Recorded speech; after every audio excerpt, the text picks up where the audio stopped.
The following is a class on the Bhagavad Gita as it is, second chapter, text number 13, given by His Divine Grace, A.C. Bhaktivedanta Swami Prabhupada, recorded on November 18th, 1972, in Hyderabad, India. Dehinasmin yatha dehi kaumarang jauvanang jara tatha dehantara prapti dhirastattva namayam. The second chapter is a summary study of the Bhagavad Gita. The first chapter is the preparatory study of Bhagavad Gita, and the second chapter is the summary study of the contents of Bhagavad Gita. Bhagavad Gita means the song sung by the Supreme Personality of Godhead. Bhagavat, from the word Bhagavat, we speak Bhagavan. So Bhagavan, here in the Bhagavad Gita, you'll find everywhere, Sri Bhagavan Uvach. So, it is the science of understanding God. Jad vijnana samannita. Jnanam te pravakshami jad vijnana samannita. It is a vijnana. Vijnana means science.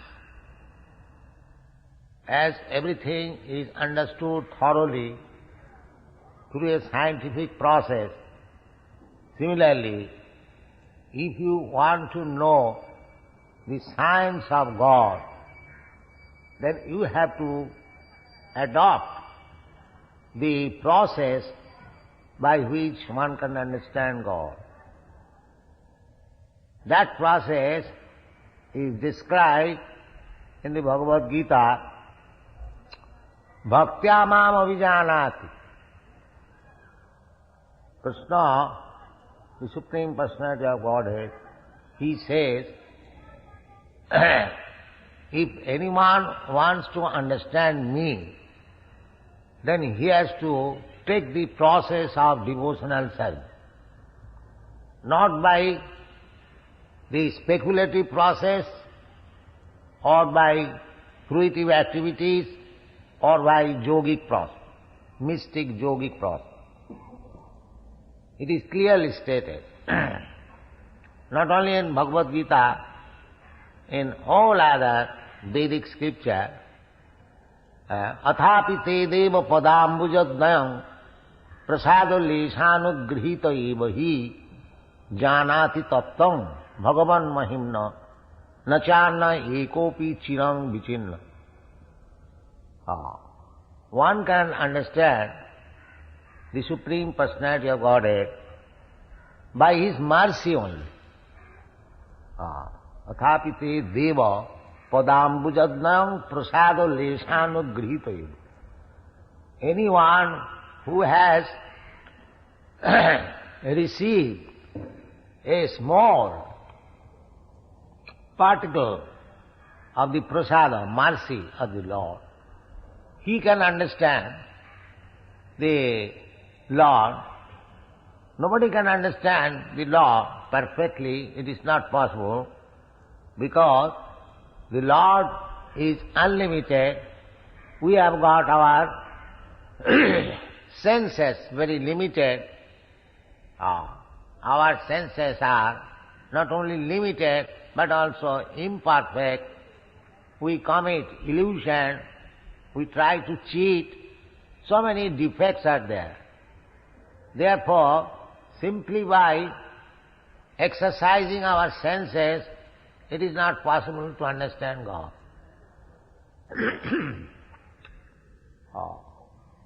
So, to know God, God is very good, God is great, that is another thing. The science of God, just like Bhagavad Gita by studying Bhagavad Gita, we know not only God is great, but we see what kind of God He is, what is His form, Satchidananda Vigraha. We have heard in the Shastras that Ishara Parama Krishna Satchidananda Vigraha Anadi Radi Govinda Sarvakarana Karana. Now, that Ishara Satchidananda Vigraha, how He appears, Satchidananda Vigraha.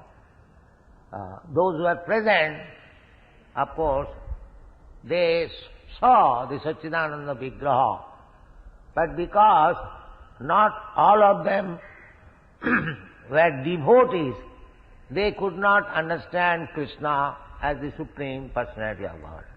Avajananti manga mudha manusim tanumasitam. Because He appeared just like a human being, so mudhas means less intelligent, or in plain word, asses. Mudha means ass. So this class of men could not understand Krishna, that He is the Supreme Personality of God. That is the defect of the mudhas. They may be very great scholar, academic scholar, but in the matter of understanding God, they are mudhas, asses. Why? Maya aparita jnana asuri bhavamasita. At the present moment, people are mostly asuri bhavamasita. Asuri bhav means to defy God. There is no God. God is dead. I am God. You are God. So many gods are loitering in the street. Why you are finding out God? These are so many statements. The God has become so cheap. There are so many incarnations of God. Especially in India, it is a breeding ground of gods, so many. So that means they do not know what is God. Mudha. They think God is so cheap thing. But from the Shastra, we understand. From Bhagavad Gita, you understand. When Krishna was asked by Arjuna, how you are controlling the whole cosmology, your vibhuti, your power, energy. So Krishna explained, and at last he concluded, Atava baunaitena kingyatena tavarjuna Vishyabhya aham idam krishnang ekangsena sthitu jagat. The whole cosmology, material world, is just sustained by my partial manifestation of energy. Ekangsha. This material cosmology, material manifestation, is 1/4 demonstration of God's energy. The 3/4 manifestation of His energy is the spiritual world. Parastasmatu bhavanya bhaktya bhaktya sanatana. There is another nature which is spiritual nature, para, superior. The spiritual nature is described as para. Para means beyond this, apara. There are two energies working, material nature and spiritual nature. Material nature is described in the Bhagavad Gita, bhumi rapanalo vayu khangamana buddhiriva. Bhinna me prakriti astadha. These 8 types of material nature, earth, water, fire, air, sky, mind, intelligence and ego. These are material nature. Bhinna prakriti astadha. They are separated energies. Aparayam itastu vidhi me prakritim para. Beyond this, these are inferior, apara. And beyond this apara prakriti, there is another superior prakriti. What is that? Jiva bhuta mahabaho jaidam jadati jagat. That is the living entity.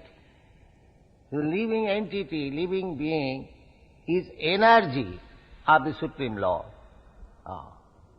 Energy, just like the sun and the sunshine. Sunshine is the energy of the sun glow. Similarly, we living entities, we are also energies of the Supreme Lord. What is this sunshine? It is a combination of a very small shining particle, molecular. That is sunshine. It looks like one homogeneous thing, but they are small particles. That is scientific understanding. Similarly, we are also a small particle of the Supreme Lord. Mamaivangsha jiva. We are a small particle. How much small? What is the magnitude? That is also described in the Shastra. Kesagra satabhagasya satadha kalpitasya cha jiva bhaga sabhignya sa anantaya kalpata. There is dimension of the living entity, 1/10,000 part of the tip of the hair. So it is very difficult. With this material eyes, we are very much proud of our eyes, but here is the indication from the Shastra, the length and breadth of the living soul. Now you find out with your eyes, your microscope. That is not possible. Because they cannot find out, they say Nirakar. Nirakar, in one sense, it can be supported that we cannot ascertain the forms of the soul. And how we can ascertain the form of the Lord? Anoraniyang mahato mahiyan. So, spiritual education means, spiritual enlightenment, first of all, we must try to understand the jiva, because jiva is the small particle of the Lord, so that we can understand the quality of the Lord. Just like if you taste a small particle of gold, then you can understand the composition of gold. If you taste a little drop of water from the ocean, you can analyze the chemical composition of the sea. Similarly, if you can analyze the characteristics of the living entity, then you can at least understand what is God, what is the characteristics of God. Therefore, the beginning of spiritual education is to understand oneself, the self-realization. How to realize self? We have to take knowledge from others. Knowledge means to acquire knowledge, to learn from the teacher. So here is the supreme teacher, Krishna. Krishna is accepted as the supreme teacher by everyone, by all the great sages, formerly like Vyasdev, Narad, Devala, Usita, all other great sages. And recently, in the modern age, by our acharyas, Sri Ramanujarya, Madhyacharya, Ramanuja, Shankaracharya, Vishnu Swami, all these great sages, great acharyas, they came from your South India. So you are fortunate in that sense. So we have to follow the acharyas. All these acharyas accept Krishna the Supreme Lord. All these acharyas. And lately, Sri Chaitanya Mahaprabhu, 500 years ago, he also accepted the Krishna, the Supreme Personality of Godhead. Krishnastu Bhagavan Sam. That is the acceptance in the Srimad Bhagavatam. Similarly, Lord Brahma also accepted Krishna, Ishara Parama Krishna, Sachidananda Vigraha, Anadi Radhi Govinda, Sarva Karana Kara. So we have got so many evidences. So we have to accept Krishna as the Supreme Personality of God. There is no doubt about it. But why people do not accept? Why are so many big scholars and big scientists, why they do not accept Krishna as the Supreme Personality of God? That is also stated in the Bhagavad Gita, how these people do not accept. The statement is there, Namanga duskitanam mudha prapadante naradhama maya aparitagyana asuri bhavamasu. Those who are duskritina, sinful, duskritina, kriti means meritorious, and du means miscreants, meritorious for mischief making. Everyone has got merit. The mischief maker, he has also got merit. But one who uses his merit for mischief making, just like a great rogue, a thief, when he steals, he requires brain. So he is applying his brain how to steal tactfully, how to become a great rogue tactfully, how to become a smuggler. They require also brain. So the brain is being misused for mischievous activities. They are called miscreants, duskritina. So those who are duskritina, namanga prapadanta, namanga duskritina mudha. One class is duskritina and the other class is mudha. Mudha means less intelligence or no intelligence. Namanga duskritina mudha prapadante naradhama. And naradhama means the lowest of the mankind.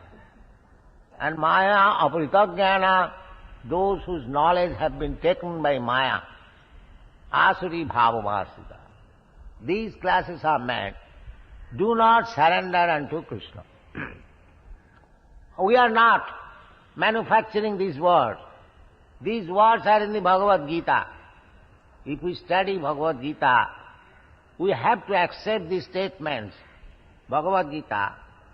Bhagavad Gita means the speeches which is delivered or the song which is sung by the Supreme Personality of God.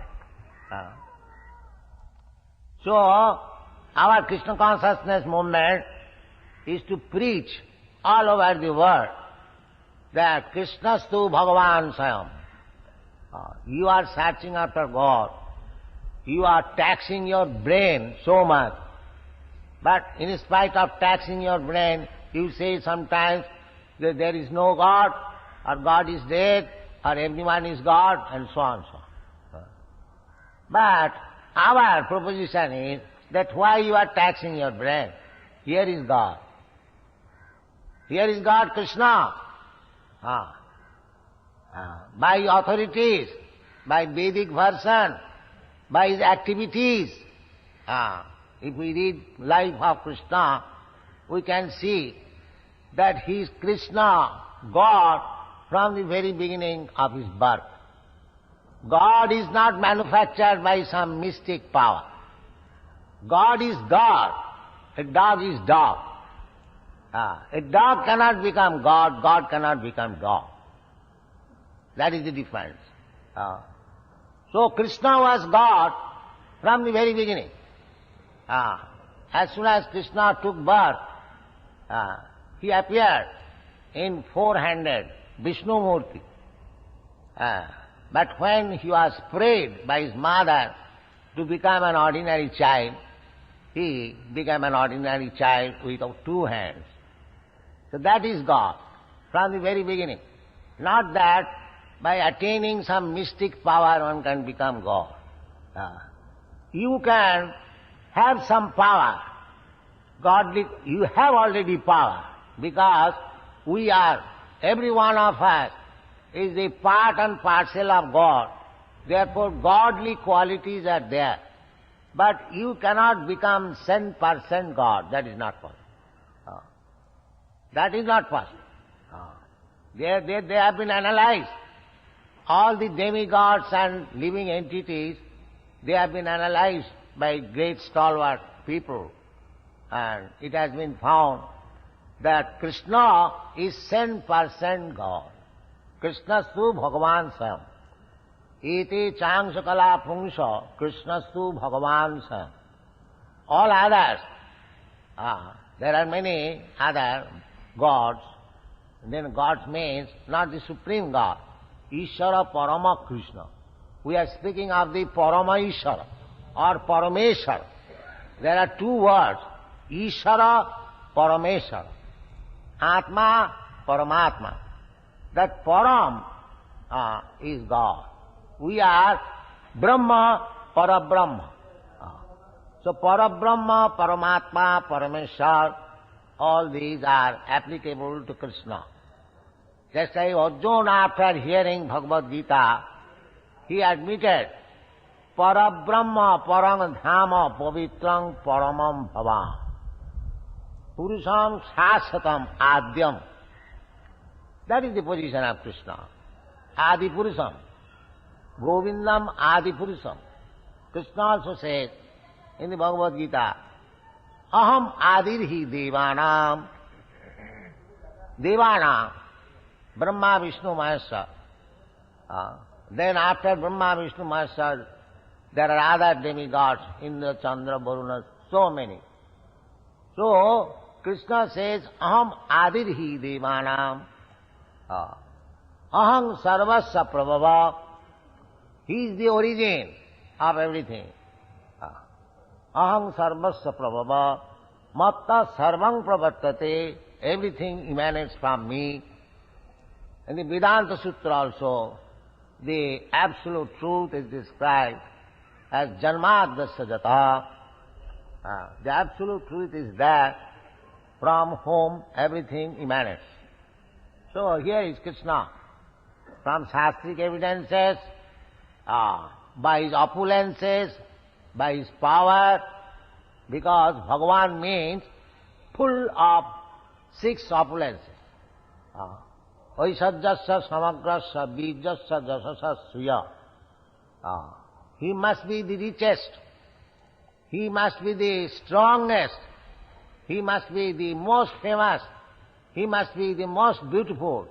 He must be the great renouncer. In this way, that is the definition of God. So, that definition is confirmed by Lord Brahma. Ishvara Parama Krishna. Ishvara means controller. Controller, unless one is powerful, how he can control? So every one of us is little small controller. Somebody controls in his office, somebody controls in his family life, somebody controls a few factories. There are controllers, but nobody can say that I am the supreme controller. That is not possible. The supreme controller is Krishna. So this Krishna consciousness movement means we are trying to link up our connection with the supreme controller. We do not wish to become the controller. We want to be controlled, but by the supreme controller, not by others. That is our proposition. Just like generally one who is in service, he hankers after government service. Because it is natural conclusion that if I have to serve somebody, why a petty merchant? Why not take government service? So that is our proposition. that we have to serve. We cannot do but serve, any one of us. That is our constitutional position. Any one of us, we are sitting here, we are servant. Every one of us is servant. So our proposition is that you are servant in any case. Why not become servant of God? That is our proposition. That is Krishna consciousness movement. So, kamadinam kotidhana kotidha palita dunnidesha. We are servant of our senses.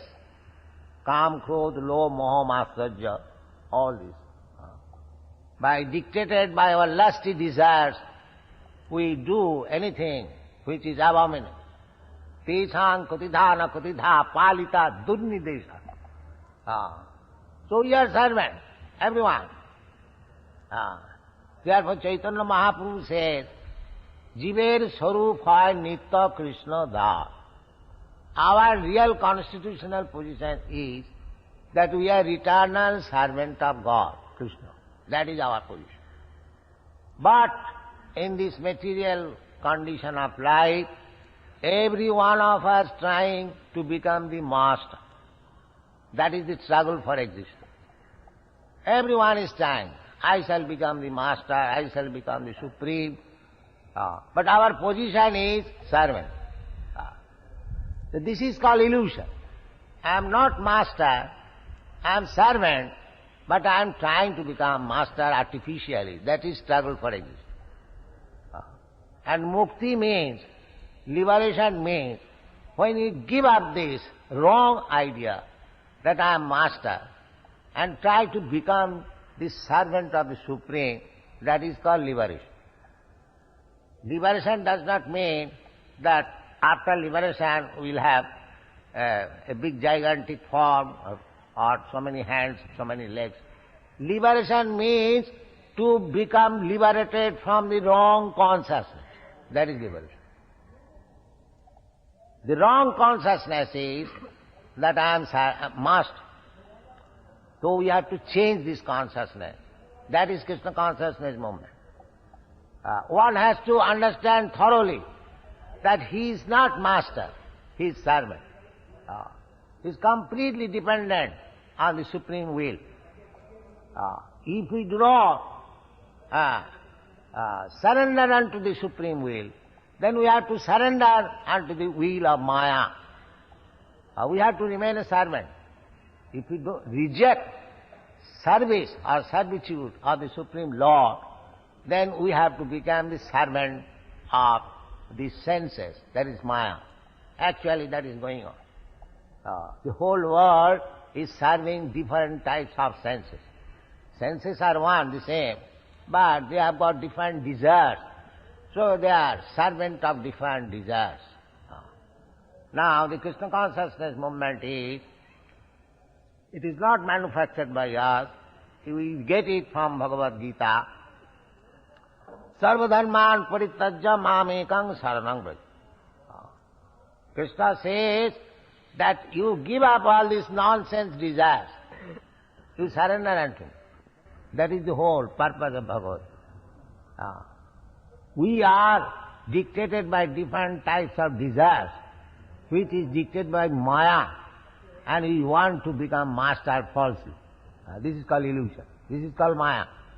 Actually, you are not master. How we can become master? Because we may be very scientifically advanced. We may manufacture very wonderful machine and weapons. But after all, we are subjected to the rules of Maya. Janma mrityu jara vyadhi dukkha dosha anudarsana. You cannot get out of these four principles of Maya's machinery. Janma mrityu jara vyadhi. In the Srimad Bhagavatam it is said that Jannera vindakha vimukta manina. They are thinking that they have become liberated, become Narayan or God. Manina. They are thinking like that. Actually they are not. Because they are subjected to the rules of the material nature. They cannot get out of these clutches. And who can get out of these clutches? Mame vaja prapadanti. Krishna says, anyone who surrenders unto me, Daividhi sadhanamai mama maya duruttaya, mame vaja prapadanti, maya me tang tarantite. So therefore, this Krishna consciousness movement is very pious movement, the most glorious welfare activities, and we are preaching this movement all over the world just to place Krishna. Our only ambition is that to place Krishna as the Supreme Personality of God. That is our proposition. We don't want to become Krishna, but we want to become the most obedient servant of Krishna. That is our proposition. So we invite everyone from all parts of the world, and they are coming, they are joining. So in India, Krishna appeared. India has got special advantage to understand Krishna, and India has neglected. That's a great misfortune. But we request everyone to join this movement, study the philosophy, and become happy. That is our proposition. Thank you very much. Hare Krishna.